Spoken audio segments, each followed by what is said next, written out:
जय हिंद साथियों, स्वागत है आप सभी का हमारे यूट्यूब चैनल अड्डा 730 स्टडी में। तो दोस्तों, आपके लिए रेलवे ग्रुप डी एग्जाम के लिए जीके जीएस के बेहतरीन प्रश्नों के साथ हाजिर हैं। तो आज मॉक टेस्ट नंबर 2 फिर से हम हल करने वाले हैं। इससे पहले हमने एक मॉक टेस्ट हल किया है, उनमें भी 25 क्वेश्चन हमने बहुत बेहतरीन तरीके से हल किए और आज इसमें भी हम 25 क्वेश्चन करने वाले हैं। तो आप इनमें से कितने क्वेश्चन कर पाते हैं हमें ज़रूर अंत में बताइए, और ये एग्जाम के लिए बहुत ज़रूरी आपके लिए होने वाला है। जीके जीएस का बेहतरीन सेशन है। तो चलिए दोस्तों, शुरुआत करते हैं बिना देरी किए हुए। और आज का पहला क्वेश्चन ये रहा आपकी स्क्रीन पर, क्या होगा राइट आंसर। पहले इंग्लिश वाले देख लेते हैं क्वेश्चन, फिर उसके बाद हिंदी में चलते हैं। ठीक है, तो इंग्लिश वाले देख लिया होगा आपने। अब अगला क्वेश्चन हमारा क्या कर रहा है, क्वेश्चन देख लीजिए पहले क्या करता है, फिर ऑप्शन देखते हैं। कह रहा है बताइए, निम्नलिखित में से किसे संसदों की जननी कहा जाता है। ठीक है, इंग्लिश वाले अपना देख लें। निम्नलिखित में से किसे संसदों की जननी कहा जाता है। ऑप्शन क्या है सर, जर्मनी संसद, अमेरिकी संसद, फ्रांसीसी संसद या ब्रिटिश संसद। क्या होगा राइट आंसर बोलेंगे, किसे संसदों की जननी कहा जाता है। तो आपको याद रखना है सर, किसे, ब्रिटिश संसद को। ब्रिटिश संसद को संसदों की जननी कहा जाता है, याद रखेंगे। किसे सर, ब्रिटिश संसद को संसदों की जननी कहा जाता है। ये बात आप हमारी याद रखेंगे। विकल्प उत्तर डी इसका बिल्कुल करेक्ट हो जाएगा। ठीक है, याद रखेंगे। चलो नेक्स्ट क्वेश्चन पर चलते हैं। ये रहा आपकी स्क्रीन पर अगला क्वेश्चन। कह रहा है बताइए, एनएमडी का पूर्ण रूप क्या है। बताइए क्या है एनएमडी। एनएमडी क्या है, एनएमडी क्या है। चलिए ऑप्शन देख लेते हैं क्या हो सकता है एनएमडी। देखिए पहला ऑप्शन आपसे कह रहा है कि नए मौद्रिक उपकरण जो है उन्हें एमडी कहा जाता है। राष्ट्रीय मौसम विज्ञान को विभाग जो होता है उसे एनएमडी कहा जाता है। या अमेरिकी द्वारा स्थापित किया जा रहा राष्ट्रीय मिसाइल रक्षा अंतरिक्ष आधारित एंटी बैलिस्टिक मिसाइल प्रणाली है। या आपका डी ऑप्शन कह रहा है न्यू मोनरो सिद्धांत। क्या है, न्यू मोनरो सिद्धांत। तो बताइए क्या होगा राइट आंसर इस क्वेश्चन का। तो मैं आपको बताऊं, इसका विकल्प उत्तर बी होगा। जी हाँ, राष्ट्रीय मौसम विभाग है। क्या है सर, राष्ट्रीय मौसम विभाग है। चलिए इस पर मैं आपको थोड़ी जानकारी दे देता हूँ राष्ट्रीय मौसम विभाग के बारे में। देखिए मैं आपको बताऊँ सर, 1875 में, कब, 1875 में भारतीय मौसम विज्ञान विभाग की स्थापना होती है। कब, 1875 में। ठीक है, मौसम विभाग विज्ञान का मुख्यालय 1905 में शिमला, फिर 1928 में कहां सर, पुणे, और अंततः नई दिल्ली में स्थानित है। अब कहां पर है सर, नई दिल्ली में है। ठीक है, भारतीय मौसम विज्ञान विभाग स्वतंत्रता के बाद 27 अप्रैल 1949 को विश्व मौसम विज्ञान संगठन का सदस्य बना था। यह बात आपको याद रखनी। कब सर, 27 अप्रैल 1949 को किसका, विश्व मौसम विज्ञान संगठन का अध्यक्ष बना। और अभी तक आपको याद रखना है कि पहले कहां सर था मुख्यालय इसका, शिमला, उसके बाद पुणे हुआ, फिर उसका नई दिल्ली। चलो नेक्स्ट क्वेश्चन पर चलते हैं। ये रहा आपकी स्क्रीन पर अगला क्वेश्चन। एक बार देखेंगे इंग्लिश वाले जितने भी लोग हैं। कह रहा है बताइए क्या कह रहा है सर, क्वेश्चन कह रहा है थाईलैंड की पहली महिला प्रधानमंत्री कौन बनी। थाईलैंड की पहली महिला प्रधानमंत्री कौन बनी। तो राइट आंसर क्या हो जाएगा, देखिए ग्लोरिया मैका पगला हो जाएंगी, या एंजेला मार्कले, या इंग्लिश सिनावात्रा, या इनमें से कोई नहीं। क्या होगा राइट आंसर बोलेंगे। ये बहुत बेहतरीन क्वेश्चन है आपके स्क्रीन पर। चलिए तो इसका राइट आंसर क्या होगा सर, राइट आंसर विकल्प उत्तर सी होगा। ठीक है, शिवानात्रा बनी है। ठीक है, बी उत्तर इसका बिल्कुल सही है। चलिए नेक्स्ट क्वेश्चन पर चलते हैं। ये रहा आपकी स्क्रीन पर अगला क्वेश्चन। कह रहा बताइए कि बांग्लादेश के स्वतंत्र होने के समय पाकिस्तान पर कौन शासन कर रहा था। बताएंगे पाकिस्तान पर कौन शासन कर रहा था जब बांग्लादेश स्वतंत्र हुआ। याकूब खां, या यहाया खां, या जुल्फिकार अली भुट्टो, या जियाउल हक। क्या होगा राइट आंसर क्वेश्चन नंबर 4 का बोलेंगे। इंग्लिश वाले भी देख लेते हैं, हिंदी वाले एक बार अपना क्वेश्चन देख लेते हैं, क्या होगा राइट आंसर बोलेंगे। ठीक है, बांग्लादेश के स्वतंत्र होने के समय पाकिस्तान में कौन शासन कर रहा था। आयूब खां, याहा खान, जुल्फिकार अली भुट्टो, या जियाउल हक। क्या होगा राइट आंसर क्वेश्चन नंबर 4 का विकल्प उत्तर क्या होगा सर, यहाया खां। क्या होगा सर, यहाया खां इसका बिल्कुल करेक्ट आंसर होगा। बी विकल्प उत्तर बिल्कुल सही होगा, यहाया खां। ठीक है, याद रखेंगे। चलो नेक्स्ट क्वेश्चन पर चलते हैं। ये रहा आपकी स्क्रीन पर अगला क्वेश्चन। पहले एक बार देख लेते हैं कौन, इंग्लिश वाले लोग जल्दी से देख लें क्वेश्चन को। कह रहा है बताइए सीएमपी का पूर्ण रूप क्या है। सीएमपी का पूर्ण रूप क्या होता है, सीएमपी का पूर्ण रूप। चलिए ऑप्शन देख लेते हैं। कह रहा है प्रबंध कार्यक्रम पर समिति, या साझा न्यूनतम कार्यक्रम, या पोलियो का सही माप, या कम्युनिस्ट पोलियो ब्यूरो। क्या होगा right answer, Politburo. Right answer क्या होगा बोलेंगे। एक बार इंग्लिश वाले फिर से देख लें अपना। तो इसका राइट आंसर आपको याद रखना है कौन सा होगा सर, विकल्प उत्तर बी होगा, साझा न्यूनतम कार्यक्रम। ठीक है, कॉमन मिनिमम प्रोग्राम। याद रखेंगे, बहुत इंपॉर्टेंट क्वेश्चन है आपके एग्जाम की दृष्टि से। ठीक है, चलो अगला क्वेश्चन ये रहा आपकी स्क्रीन पर अगला क्वेश्चन। क्या होगा राइट आंसर, कह रहा है बताइए कि विश्व कंप्यूटर साक्षरता दिवस मनाया जाता है सर 2 दिसंबर को, 5 जुलाई को, 14 नवंबर, या 3 नवंबर। क्या होगा राइट आंसर बोलेंगे। बहुत बेहतरीन क्वेश्चन है आपके एग्जाम की दृष्टि से। राइट आंसर क्या होगा एक बार बोल देंगे। ठीक है, बताइए क्या होगा राइट आंसर इस क्वेश्चन का। तो आपको याद रखना है इसका विकल्प उत्तर क्या होगा सर। जी हाँ बताइए क्या होगा राइट आंसर? आपको याद रखना है सर 2 दिसंबर को। किसको? 2 दिसंबर को मनाया जाता है कंप्यूटर साक्षरता दिवस, 2 दिसंबर को मनाया जाता है। चलिए नेक्स्ट क्वेश्चन ये रहा आपकी स्क्रीन पर, क्या होगा? क्या D day is the date of when? क्या डी डे वह दिन है जब, क्या होता है बताएं? डी डे वह दिन है जब। तो दोस्तों इस वाले वीडियो में अपन लोग 25 क्वेश्चन करने वाले हैं। सर 25 में से आपका स्कोर कितना रहता है हमें ज़रूर कमेंट बॉक्स में बताकर जाएंगे, ठीक है। और इनमें से आपने कितने सही आंसर दिए उनका भी जवाब हमें कमेंट बॉक्स में बताकर जाएंगे, ओके। चलिए तो इसका राइट आंसर क्या हो जाएगा? ऑप्शन एक बार देख लेते हैं। तेरा जर्मनी, डी डे वह दिन है जब जर्मनी ने ब्रिटेन के खिलाफ युद्ध की घोषणा की थी, अमेरिका ने परमाणु बम हिरोशिमा पर गिराया था, या मित्र देशों की सेना नरमंडी में उतरी थी, या जर्मनी ने सहयोगियों को आत्मसमर्पण किया था। जर्मनी ने सहयोगियों को आत्मसमर्पण किया था। क्या होगा राइट आंसर? तो आपको याद रखना है मित्र सेना, जो मित्र सेना थी वो कहाँ, मित्र देशों की सेना कहाँ, नॉर्मंडी में उतरी थी। विकल्प उत्तर सी इसका बिल्कुल करेक्ट आंसर होगा। क्वेश्चन नंबर 7 का विकल्प उत्तर सी बिल्कुल आंसर होगा राइट, ठीक है। ये बात आपको याद रखनी है, बेहतरीन आपका क्वेश्चन हो जाता है। चलिए नेक्स्ट क्वेश्चन पर चलते हैं। ये रहा आपकी स्क्रीन पर अगला क्वेश्चन, क्या कह रहा है? क्या भारत सरकार ने भारत में विदेशी निवेश को आकर्षित करने के लिए निवेश आयोग की नियुक्ति की है, इसके अध्यक्ष कौन है? बताइए क्या होगा राइट आंसर? निवेश आयोग की क्या कही है? निवेश आयोग की नियुक्ति की है, इसके अध्यक्ष कौन है? कौन हो जाएंगे? अजीम प्रेमजी हैं, मुकेश अंबानी हैं, अशोक गांगुली है, या रतन टाटा है। क्या होगा राइट आंसर बोलेंगे? तो आपको याद रखना है इसके अध्यक्ष कौन है सर? रतन टाटा इसका बिल्कुल करेक्ट आंसर हो जाएगा। जी हाँ, रतन टाटा जी इसके बिल्कुल करेक्ट आंसर हो जाएंगे। डी विकल्प इसका बिल्कुल राइट आंसर हो जाएगा आपके लिए, ठीक है। चलो नेक्स्ट क्वेश्चन पर चलते हैं। ये रहा आपकी स्क्रीन पर अगला क्वेश्चन, क्या रहा है बताइए क्या होगा राइट आंसर? हाल ही में किस देश ने दुनिया की सबसे ऊंची रेलवे लाइन बनाने की घोषणा की है? हाल ही में किस देश ने दुनिया की सबसे ऊंची रेलवे लाइन बनाने की घोषणा की है? सर चाइना, इंडिया, रसिया, पोलैंड। क्या होगा राइट आंसर? क्वेश्चन नंबर 9 आपकी स्क्रीन पर है, बोलेंगे। तो आपको याद रखना है इसका विकल्प उत्तर क्या होगा सर? ए होगा। चाइना ने यह घोषणा की। किसने सर? चाइना ने की है, याद रखेंगे, बेहतरीन क्वेश्चन है। तो दोस्तों अपना स्कोर हमें 25 में से जरूर कमेंट बॉक्स में बताकर जाएं कि आपका स्कोर कितना रहता है, और वीडियो को शेयर जरूर कर दें अपने दोस्तों में, अपने यारों में, जहां भी आप स्टडी ग्रुप में जुड़े हों। और वीडियो अगर पसंद आती है तो वीडियो को लाइक करना कतई ना भूलना, ठीक है। चलो नेक्स्ट क्वेश्चन ये रहा आपकी स्क्रीन पर अगला क्वेश्चन, कह रहा है बताइए डॉटर ऑफ सेम किसके द्वारा लिखी गई? डॉटर ऑफ सेम किसके द्वारा लिखी गई, मतलब पुस्तक है किसकी है? जसविंत संघेरा की है, कैटरीना फातिमा हुसैन की है, करमिंट रूजवेल्ट की है, साजिया अजीज की है। क्या होगा राइट आंसर? क्वेश्चन नंबर 10 का वेरी इंपॉर्टेंट क्वेश्चन है आपकी स्क्रीन पर। क्या होगा राइट आंसर बोलेंगे एक बार? सर मैं जो भी क्वेश्चन ला रहा हूं आपके एग्जाम की दृष्टि से बहुत इंपॉर्टेंट होते हैं। आपने हिस्ट्री पॉलिटी को अच्छे से प्रैक्टिस की होगी, उसकी भी प्रैक्टिस लाता हूं मैं, लेकिन आज एक नया चैप्टर के अनुसार मैं क्वेश्चनों के लेके आया हूं जिससे आपके लिए बहुत इंपॉर्टेंट होने वाले हैं, ठीक है। चलिए तो इसका राइट आंसर आप लोगों को याद रखना है। इसका राइट आंसर क्या होगा? वेरी इंपॉर्टेंट क्वेश्चन है आपकी स्क्रीन की ऊपर। इसका राइट आंसर जी हाँ बिल्कुल सही, 10 का क्या देना है सर? विकल्प उत्तर ए होगा। जसविंद्र संघेरा किसकी है सर? जसविंदर संघेरा की है, याद रखेंगे। चलो नेक्स्ट क्वेश्चन ये रहा आपकी स्क्रीन पर अगला क्वेश्चन, क्या होगा राइट आंसर बोलेंगे? क्या रहा है कि म्यांमार के लोगों को आज़ाद कराने के लिए संघर्ष कर रहे नोबेल पुरस्कार विजेता कौन है? बताइए नोबेल पुरस्कार विजेता हैं, संघर्ष कर रहे हैं नोबेल पुरस्कार विजेता कौन है? बताइए क्या हो जाएगा राइट आंसर? केरा कोराजोन इक्योनो है, या वेंजरीन भुट्टो हैं, या आंग सान सूकी हैं, या विनी मंडेला हैं। क्या होगा? विनी मंडेला है। क्या होगा राइट आंसर? क्वेश्चन नंबर 11 का। चलिए हिंदी वाले भी देख लेते हैं। ये रहा आपका क्वेश्चन, तो आपको याद रखना है इसका राइट आंसर क्या होगा? आंग सांग सूकी। कौन है? आंग सांग सूकी इसका बिल्कुल करेक्ट आंसर होगा, जो म्यांमार के लोगों को आज़ाद करवा रहे हैं, और वो क्या है? नोबेल पुरस्कार विजेता भी हैं। चलो ये रहा आपकी स्क्रीन पर अगला क्वेश्चन, कह रहा है India house is located. India house कहाँ है? बोलेंगे नई दिल्ली।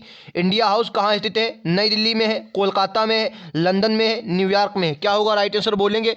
तो आपको याद रखना है कहाँ पर है सर इंडिया हाउस, तो आपको याद है लंदन में। कहाँ पर है? लंदन में है, ठीक है, लंदन में है, याद रखेंगे, बेहतरीन क्वेश्चन है। चलो गड़बड़ तो आपने किया ही होगा इस क्वेश्चन में। चलो अगला क्वेश्चन ये रहा आपकी स्क्रीन पर, कह रहा है इंग्लैंड के प्रथम प्रधानमंत्री कौन थे? बोलेंगे इंग्लैंड के प्रथम प्रधानमंत्री कौन थे? Who was the first prime minister of England? बोलेंगे इंग्लैंड के प्रथम प्रधानमंत्री कौन थे? क्वेश्चन नंबर 13 है, तो आपको याद रखना है कौन हो जाएंगे सर? रॉबर्ट बालपोल, ठीक है, याद रखेंगे रॉबर्ट बालपोल हो जाएंगे। विकल्प उत्तर सी इसका बिल्कुल करेक्ट आंसर होगा क्वेश्चन नंबर 13 का। चलिए नेक्स्ट क्वेश्चन ये रहा आपकी स्क्रीन पर, क्या होगा राइट आंसर? कह रहा है CIC के नवनिर्मित अध्यक्ष कौन है? बताएंगे सीआईसी के नवनिर्मित अध्यक्ष कौन है? अजीम प्रेमजी, राहुल बजाज, एन तिवारी या एस नारायण मूर्ति? क्या होगा राइट आंसर क्वेश्चन नंबर 14? बताइए। तो आपको याद रखना है विकल्प क्या होगा सर? विकल्प उत्तर सी होगा, एन तिवारी। क्या हो जाएगा? एन तिवारी इसका बिल्कुल करेक्ट आंसर है, याद रखेंगे, बहुत बेहतरीन क्वेश्चन है। तो दोस्तों एक बार वीडियो को शेयर जरूर कर देंगे अपने दोस्तों में, अपनी यारों में, जहां भी आप स्टडी ग्रुप में जुड़े हों। चैनल को सब्सक्राइब कर लेंगे अगर चैनल पर नए हैं तो, ठीक है। चलिए अगला क्वेश्चन कह रहा ग्रेट ब्रिटेन में कौन शामिल है? बोलेंगे। ग्रेट जो ब्रिटेन आप सुनते हैं ग्रेट ब्रिटेन, तो उसमें कौन शामिल है? चार ऑप्शन आपको दिख रहे हैं, कौन बताना सही कौन सा होगा? इंग्लैंड, स्कॉटलैंड या आइलैंड है? England, Scotland, Wales, England, Iceland और वेल्स, स्कॉटलैंड, वेल्स और आयरलैंड? क्या होगा राइट आंसर? बोलेंगे ग्रेट ब्रिटेन जिसे आप सुनते हैं सर, क्या होगा इसका राइट आंसर? तो आपको याद रखना है इसमें कौन कौन से शामिल हैं। तो आपको याद रखना है सर, इसमें इंग्लैंड आपका है, स्कॉटलैंड है और कौन है? आइलैंड है, सॉरी आयरलैंड है। कौन है? आयरलैंड है, ये बात आपको याद रखनी। 3 देश आते हैं, इंग्लैंड, स्कॉटलैंड और आयरलैंड, ठीक है। चलो इंग्लैंड, स्कॉटलैंड और आयरलैंड। नेक्स्ट क्वेश्चन ये रहा आपकी स्क्रीन पर, अगला क्वेश्चन करा फिक्की के नवनिर्मित नियुक्त अध्यक्ष कौन है? ठीक है, फिक्की के नवनिर्मित अध्यक्ष कौन है? आरवी कनौरिया, हरीश मारीवाला, उदय शंकर, राजीव कुमार? क्या होगा right answer question number 17? Sir ये वो क्वेश्चन है जो आप एग्जाम में छोड़ कर आते हैं, क्योंकि आप कहते हैं फिर क्वेश्चन पेपर जो था वो कठिन आया था। सर पेपर कठिन नहीं आता, आपने उन क्वेश्चनों को पढ़ा नहीं है, यही बात होती है। मैं हर बार कहता हूं सर, मैं क्वेश्चन जो भी ला रहा हूं आपके एग्जाम की दृष्टि से बहुत इंपॉर्टेंट क्वेश्चन लेने वाला हूं। आपने सर हिस्ट्री, पॉलिटी, ज्योग्राफी तो बहुत अच्छे से पढ़ी होगी, इसलिए मैं उनके क्वेश्चन कम लेके आता हूं, और ठीक है। और वरना पिछले वीडियो में देखे होंगे, उनमें भी क्वेश्चन दबा कर मैं उन पर लेके आया था, ठीक है। चलो आज कुछ नए तरीके से हमने इस पेपर को सेट किया है। फिलहाल इसका राइट आंसर उदय शंकर होगा, ठीक है, याद रखेंगे। सी इसका बिल्कुल करेक्ट आंसर है, उदय शंकर। नेक्स्ट क्वेश्चन ये रहा आपकी स्क्रीन पर, अगला क्वेश्चन कह रहा बताइए एटीएम के आविष्कारक का नाम बताइए जिनका निधन हो गया है? क्या होगा राइट आंसर? कह रहा एटीएम के आविष्कारक का नाम बताइए जिनका निधन हो गया है। सर जॉन शेफर्ड बेरोन हो जाएंगे, लेस जेकर मिरर हैं, या एडा ई गोनुथ है, या विलार्ड एस बोयल है? क्या होगा राइट आंसर क्वेश्चन नंबर 18 का? बोलेंगे। तो आपको याद रखना है क्वेश्चन नंबर 18 का बिल्कुल करेक्ट आंसर आपका क्या होगा सर? ए होगा। क्या होगा? ए होगा, जॉन शेफर्ड बेरोन, ठीक है, याद रखेंगे। जॉन शेफर्ड बेरोन इसका बिल्कुल करेक्ट आंसर होगा, विकल्प उत्तर ए इसका बिल्कुल सही आंसर है, ठीक है। चलो नेक्स्ट क्वेश्चन पर चलते हैं। ये रहा आपकी स्क्रीन पर अगला क्वेश्चन, कह रहा कर्क रेखा निम्न में से के साथ मध्य गुजरती है? गुजरात, बिहार, उड़ीसा, छत्तीसगढ़, मिजोरम, राजस्थान, उड़ीसा, छत्तीसगढ़, गुजरात, राजस्थान, उड़ीसा, छत्तीसगढ़, इनमें से कोई नहीं। क्या होगा राइट आंसर? कर्क रेखा निम्न में से किसके मध्य से गुजरती? तो आप लोग जानते होंगे सर, भारत के राज्य ये दिए गए, भारत के 8 राज्यों से कर्क रेखा होकर गुजरती है, ठीक है, और इनमें से वो कोई भी सही नहीं है, ठीक है, ये बात आपको याद रखनी है, ठीक है। ये आपके तीनों गलत हैं, तीनों गलत हैं, तो आपका विकल्प उत्तर क्या होगा? डी होगा, इनमें से कोई नहीं 8 राज्यों से होकर गुजरती है, ठीक है।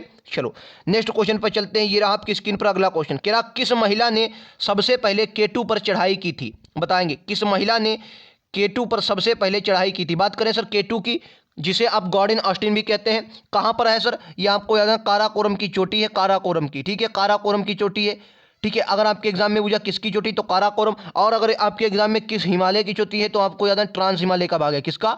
ट्रांस हिमालय का ये भाग है केटू, याद रखेंगे, ठीक है। तो ये बहुत इंपॉर्टेंट क्वेश्चन है, ये भी आपके एग्जाम की दृष्टि से हो जाता है। तो इसका राइट आंसर क्या होगा? बोलेंगे तो आपको याद रखना है इसका विकल्प उत्तर क्या होगा सर? बी होगा, ठीक है। क्या होगा? बी इसका बिल्कुल करेक्ट आंसर है, विकल्प उत्तर बी। क्या होगा सर? बांडा रकी वीज, याद रखेंगे, ठीक है, बांडा रकी वीज इसका बिल्कुल करेक्ट आंसर हो जाएगा। चलिए अब थोड़े और भी क्वेश्चन करते हैं, कुछ बेहतरीन क्वेश्चन जिनकी आप डिमांड कर रहे होंगे। ये रहा आपका अगला क्वेश्चन, कह रहा उस भाषा का नाम बताइए। अब हिस्ट्री का क्वेश्चन है, ये बहुत बेहतरीन क्वेश्चन है। कह रहा उस भाषा का नाम बताइए जब मुगल शासन के दौरान शिविर भाषा के रूप में प्रयोग की जाती थी? उर्दू, फारसी, तुर्की, अरबी? क्या होगा राइट आंसर? बोलेंगे। बहुत बेहतरीन क्वेश्चन है, आपकी स्क्रीन पर राइट आंसर देंगे, क्या हो जाएगा राइट आंसर? बोलेंगे। तो आपको याद रखना है इसका राइट आंसर बिल्कुल आप लोग दे रहे हैं, ए इसका बिल्कुल करेक्ट आंसर हो जाएगा, ठीक है, ए इसका बिल्कुल करेक्ट आंसर हो जाएगा। उस भाषा का नाम क्या है जो मुगल शासन के शिविर में भाषा में प्रयोग होती थी? सर उर्दू इसका बिल्कुल करेक्ट आंसर है, ठीक है।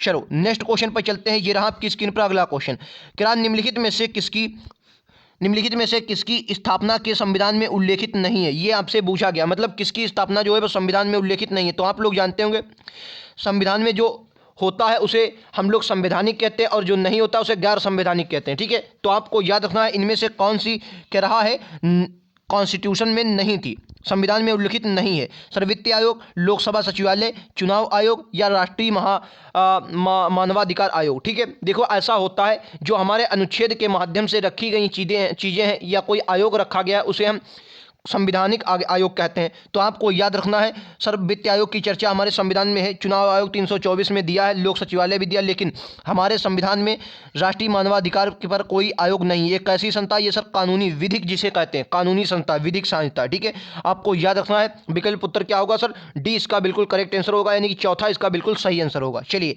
नेक्स्ट क्वेश्चन पर चलते हैं। ये रहा आपकी स्क्रीन पर अगला क्वेश्चन कह रहा है, बताइए निम्न में से कौन सा जोड़ा सही है? नदियां दी गई हैं, ज्योग्राफी का बहुत बेहतरीन क्वेश्चन है, मैपिंग से सवाल लिया गया है। क्या निम्नलिखित में से कौन सा जोड़ा सही है ये बताना है। सर कह रहा टिग्रिस बगदाद, मतलब बगदाद जो है टिग्रिस नदी पर है। कह रहा टाइबर पेरिस नदी पर है, टाइबर नदी पर पेरिस है, सी नदी पर रोम है या डेन्यूब नदी पर बोन है? तो मैं आपको बताऊं इसका सही क्या हो जाएगा सर? बगदाद जो है ये टिग्रिस नदी पर है, बिल्कुल सही हो जाएगा। ठीक है, बाकी की बात कर लेते हैं। सर पेरिस किस नदी पर है? तो आपको याद है पेरिस जो है सी नदी पर है। ठीक है, टाइबर, टाइबर कौन सा? ये टाइबर लिखा है, टाइबर कर लीजिए। रोम जो है ये टाइबर नदी पर किस पर है? टाइबर नदी पर, ये बात आपको याद रखनी है। ठीक है, रोम किस पर है? टाइबर नदी पर है। ठीक है, बोन जो है ये बहुत ही इंपॉर्टेंट शहर है आपका। बोन कहाँ का शहर है? तो आपको याद रखना है ये जर्मनी का शहर है। किस पर है? ये जर्मनी का शहर है, जर्मनी का। बोन कहाँ का है? जर्मनी का शहर है। ये बहुत इंपॉर्टेंट है, सिर्फ ऐसे ही बुझिए। एक वॉन कन्वेंशन हुआ था पर्यावरण, आपने अगर इन्वायरमेंट पढ़ी हो तो उसमें आपने सुना होगा वॉन कन्वेंशन हुआ था, जो काफ़ी इंपॉर्टेंट है। ठीक है, चलो अगला डेन्यूब, डेन्यूब नदी पर बहुत ही इंपॉर्टेंट शहर, जैसे सर्बिया की राजधानी बेलग्रेड जो है, सर्बिया की राजधानी बेलग्रेड वो कहाँ पर है? डेन्यूब नदी पर है। ठीक है, डेन्यूब नदी पर ऑस्ट्रिया की राजधानी जो वियना है, वियना, ये भी आपकी कहाँ पर है? डेन्यूब नदी पर। अच्छा, कमेंट बॉक्स में कोई हमें बता सकता है वॉन जो है ये किस नदी पर है? ठीक है, ये जर्मनी का शहर है, मैंने इतना भी आपको बता दिया। किस नदी पर पड़ता है क्या कोई बता सकता है कमेंट बॉक्स में? बोन किस नदी पर पड़ता है सर? कमेंट बॉक्स में बताइएगा आप लोग। ठीक है, चलो नेक्स्ट क्वेश्चन ये रहा आपकी स्क्रीन पर, क्या होगा राइट आंसर? क्या रहा है निम्नलिखित में से कौन सा छत्तीसगढ़ का पड़ोसी राज्य नहीं है? ये बहुत ही इंपॉर्टेंट क्वेश्चन ये भी है सर। यूपी या एमपी या पश्चिम बंगाल या महाराष्ट्र? क्या होगा राइट आंसर क्वेश्चन नंबर 24 का? सर 25 क्वेश्चन है, 25 में से आपका स्कोर कितना रहता है मैं ज़रूर कमेंट बॉक्स में बताएं। और इस वीडियो के बारे में अपने 2 शब्द हमें ज़रूर लिखें। वीडियो कैसा लगा, क्वेश्चन कैसे लगे? थोड़ा क्वेश्चन टिपिकल थे क्योंकि आपने वो क्वेश्चन पढ़े नहीं होंगे जो 20 तक क्वेश्चन थे, अच्छे क्वेश्चन थे, ये मान लीजिए आपके एग्जाम के लायक। ठीक है, चलो इसका राइट आंसर क्या होगा? तो आपको याद है पश्चिम बंगाल जो है ये आपका छत्तीसगढ़ से सीमा साझा नहीं करता। चलिए मैं आपको एक बार मैप दिखा देता हूँ। ये रहा वो आपका मैप छत्तीसगढ़ का, देखिए छत्तीसगढ़ का ये मैप रहा, आपको दिख रहा होगा। इधर आपका जो है ये झारखंड सीमा साझा करता है। ठीक है, ये आपका मध्य प्रदेश है, इधर आपका यूपी पड़ेगा। ठीक है, यूपी भी सीमा साझा करता है। यूपी का जो सोनभद्र जिला है, सोनभद्र, जी हाँ एक ही जिला है सोनभद्र जो यूपी का जिला है वो इससे सीमा साझा करता है, आपको याद रखना है। ठीक है, झारखंड सीमा साझा करता है, इधर आपका ये उड़ीसा हो गया सीमा साझा करता है, ये आपका महाराष्ट्र हो गया सीमा साझा करता है। ठीक है, और नीचे आपका ये हो गया आंध्र प्रदेश। ठीक है, आंध्र प्रदेश हो गया, लेकिन आपको कहीं भी पश्चिम बंगाल नहीं मिला, तो इसलिए विकल्प उत्तर क्या होगा? सी होगा। पश्चिम बंगाल जो है ये सीमा साझा नहीं करता है। क्वेश्चन आपसे पूछा गया था, नहीं करता है। ठीक है, चलो नेक्स्ट क्वेश्चन पर चलते हैं। क्वेश्चन नंबर 25 ये रहा आपकी स्क्रीन पर, और आज का लास्ट क्वेश्चन कह रहा है, जब माउंटबेटन योजना स्वीकार की गई थी तब भारतीय राष्ट्रीय कांग्रेस के अध्यक्ष कौन थे? बोलेंगे भारतीय राष्ट्रीय कांग्रेस के अध्यक्ष कौन थे? जवाहरलाल नेहरू, राजेंद्र प्रसाद, मौलाना आज़ाद या एपीजे कृपलानी? तो देखिए मौलाना आज़ाद जो है ये सबसे ज़्यादा, अगर मुझे सर्वाधिक बार इन्होंने अध्यक्षता की थी मौलाना अब्दुल कलाम ने। जवाहरलाल नेहरू ने एक बहुत प्रसिद्ध, कई किए हैं लेकिन सबसे ज़्यादा जो इनका प्रसिद्ध है वो है 1929 वाला जो लाहौर अधिवेशन हुआ था जिसमें पूर्ण स्वराज की मांग की गई थी। फैजपुर जो अधिवेशन हुआ था उसकी भी अध्यक्षता इन्होंने की थी, फैजपुर का अधिवेशन हुआ था। 1937-36 वाले जो भी एक लखनऊ में हुआ था उसकी भी इन्होंने की थी, 36-37 वाले इन्होंने ही की थी, जवाहरलाल नेहरू ने ही की थी, ये बात आपको याद रखना है। ठीक है, तो आपसे पूछा गया कि उस वक्त कौन थे, तो आपको याद है JV कृपलानी। ठीक है, JV कृपलानी उस वक्त थे, याद रखेंगे। ठीक है, विकल्प उत्तर डी होगा, ये बहुत इंपॉर्टेंट है, JV कृपलानी इसका राइट आंसर हो जाएगा। ठीक है, तो ये थे आज के 25 क्वेश्चन। वीडियो कैसा लगा हमें जरूर कमेंट बॉक्स में बताना है। अपने स्कोर हमें कमेंट करके जरूर जाना है। किस प्रकार के क्वेश्चन थे, टिपिकल थे या सरल थे, हमें जरूर बता के जाना। क्या ऐसे ही वीडियो आपके लिए आते रहें, इस बारे में भी जरूर बताइए। ठीक है, सीरीज चलती रहे या ना चलती रहे जरूर हमें बताइएगा। तो मिलते हैं अगले वीडियोज में, आज के लिए इतना ही। और अगर आप पुराने वीडियो आपने नहीं देखे तो उन्हें भी जाकर देख सकते हैं। ठीक है, आज के लिए इतना ही, धन्यवाद।